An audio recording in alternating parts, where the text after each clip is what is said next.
Friday morning 4th day of Hanuman Chalisa பூஜை.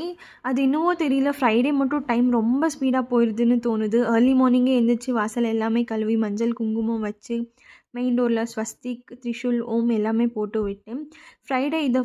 Every Friday இதை follow பண்ண ஆரம்பிச்சிருக்கேன். அதுக்கப்புறம் உருளியில் வந்து flowers Friday and Tuesday change பண்ணிடுவேன் நான் எப்பயுமே. ஸோ உருளி வாஷ் பண்ணிவிட்டு அதுக்குமே தண்ணி ஃபில் பண்ணிவிட்டு ஜவ்வாது அதுக்கப்புறம் ஃப்ளவர்ஸ் எல்லாம் போட்டு அதையும் டெக்கரேட் பண்ணியாச்சு. எனக்கு கஷ்டமாக இருக்குதுன்னு சாமிக்கிட்ட வேண்டுற நாள் போய் கஷ்டம் இருந்தாலும் ஃபேஸ் பண்ணிடலாம், ஆனால் நிம்மதி வேணும்னு சொல்கிற நாள் வந்துடுச்சு லைஃப்லன்னு தோணுது இப்போல்லாம்.